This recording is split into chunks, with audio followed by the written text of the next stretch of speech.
As the people of Augustana, we are gathering around the theme of faithful, hopeful, loving, drawn from 1 Corinthians 13. This week's focus is hopeful. As St. Paul wrote in Romans 5:5, hope does not disappoint us, because God's love has been poured into our hearts through the Holy Spirit. Listen now as we hear from others here at Augustana about their experience of hopeful. We have 5 children, and I always hope that they would all stay active in the churches, and they pretty much have, and we have 9 grandchildren, and I know that they're being brought up in their faith too, and I think that's important, and again, we should all do whatever we can, not trying to step in to any other business, anybody else's business, but encourage, particularly with the children.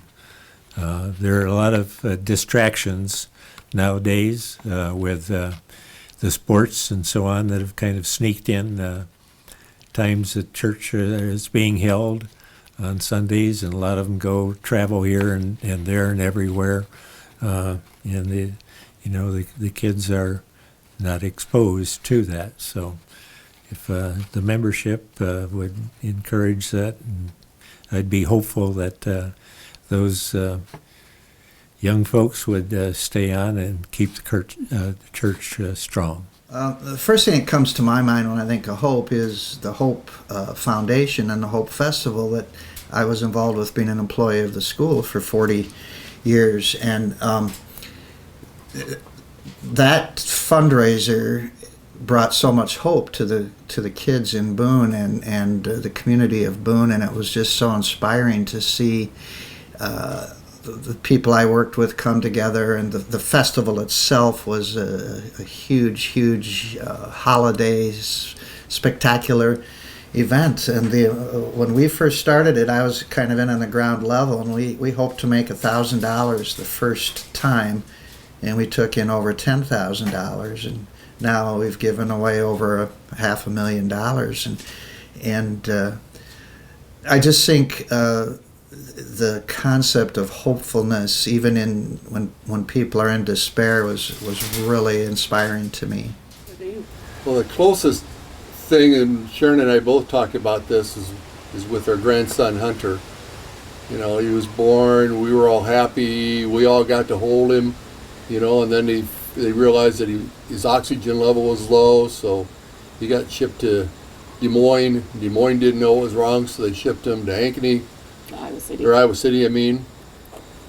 You talk about hope, you just, hope for the best, and he says, well, what do you do? He says, we can do this or this or this. And he says, well, we'll pray and see what the doctors think we should do, and because they're the experts in it.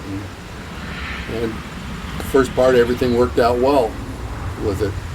So, you talk about hope and aspirations. He had like a 5% chance of living, supposedly, at one time, and now he's 8 and in school, and he's just kind of an inspiration to everybody around him and the adults, and when they're thinking they're having a bad day, and you look look what Hunter made it through, and almost. I was working at DMAC at the time, and I was at the Ankeny campus, and I was the director of distance learning, and distance learning had grown from such a small little piece at DMAC, and we had grown and had hundreds and thousands of kids taking online courses. And all of a sudden, my bosses changed, and all of a sudden got a call from a friend who worked at the Department of Ed and said, I'm taking another position and my job is going to be open, I want you to apply.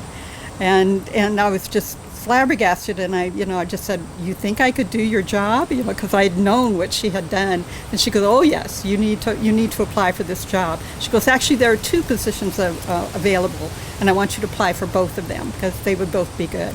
So I did. I applied for both because I wanted to get out of the situation I had been in with the changes that had been made that I was not really happy about. And I prayed about it, and I applied for both of them. I interviewed for both of them, and on my birthday, September 14th, 13 and a half, yeah, almost 14 years ago now, I guess, I got a call from the Department of Ed, and they hired me for one of the positions. Best job I've ever had. Couldn't do anything, better than what I've done in the last 13 years before I retired in December at the Department of Ed. So it was hopeful when I had that contact and was able to move forward and get a job that just meant everything to me.